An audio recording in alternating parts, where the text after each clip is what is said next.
Hello বন্ধুরা, আমরা আবার একটা ভিডিও নিয়ে চলে এসেছি। এই ভিডিওতে আমরা জয় জগন্নাথ দেখাবো আপনাদের। আজকে রথযাত্রা, বলো আজকে রথযাত্রা, সবাইকে রথযাত্রার শুভেচ্ছা। সবাইকে রথযাত্রার শুভেচ্ছা। আমরা এবার রথ দেখতে যাবো। আমি আমি আমি একাই রথ চাটবো, কেউ রথ চাইতে পারে না। বিখ্যাত রথযাত্রা উৎসব নসিপুরে আজকে আমরা যাচ্ছি, যেটা একদম মানে নবাবী আমল থেকে হয়ে আসছে। তো চলো বন্ধুরা, তোমাদেরকেও দেখাবো। 6টা বাজছে এখন, আমরা বেরিয়ে পড়েছি রথযাত্রা উৎসব দেখার জন্য। তো এই মা বাবা এসছে সেই কলকাতা থেকে, স্পেশালি তাদের জন্যই এই রথযাত্রা উৎসব আজকে দেখতে যাওয়া। আর আমরা যাচ্ছি দাদার গাড়িতে করে, সঙ্গে মা আছে আর আমার ভাইপোও আছে। ফ্রেন্ডস, আমরা এই মাত্র এখানে পৌঁছালাম। তো রথ বেরিয়ে গেছে, চলো রথ কি রথযাত্রার প্রস্তুতি চলছে এখন। দেখো কত মানুষের ভিড়। আর এই হচ্ছে রাজবাড়ি। এই রথটাকে সবাই পাগলা রথ বলেই জানে।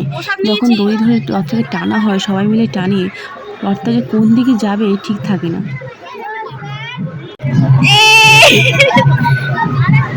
একা পারবি না, একা পারবি না, ছেড়ে দে, ছেড়ে দে।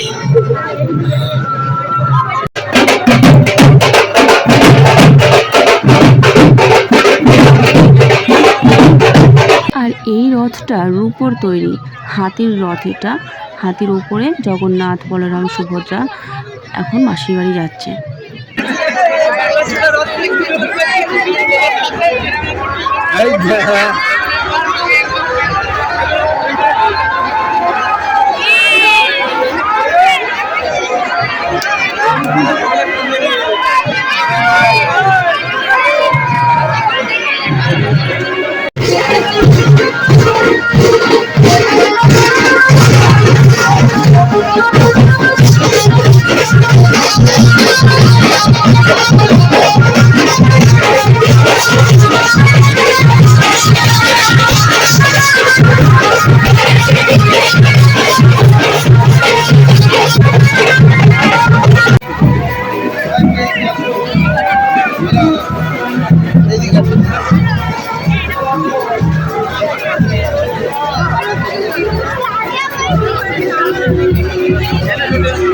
রথ দেখার পর আমরা একটু মেলা ঘুরতে এলাম।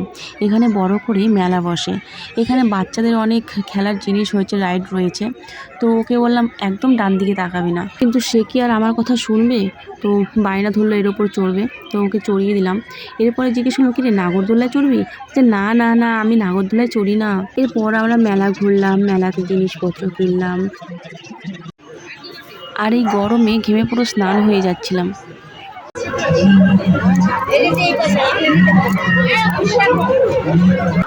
আমরা এখন রাজবাড়ির ভেতরে এসেছি। এটা হচ্ছে নসিপুর রাজবাড়ি, দেবী সিংহের রাজবাড়ি ছিল। তো এটা হিস্ট্রি সম্পর্কে আমি তোমাদেরকে বলেছিলাম আমার অন্য একটা ইউটিউব চ্যানেলে, প্রিয় সময় ব্লগস। তো মুর্শিদাবাদ যে প্লেলিস্টটা রয়েছে না, ওইখানে দেখতে পাবে যে নসিপুর রাজবাড়ির ভিডিও আছে।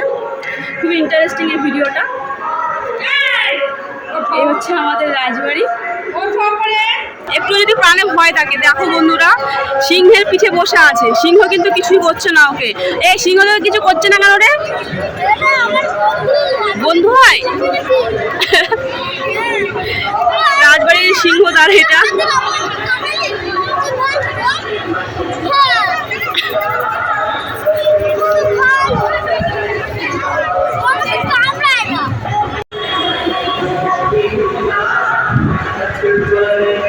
এত সুন্দর হাওয়া দিচ্ছে এখন।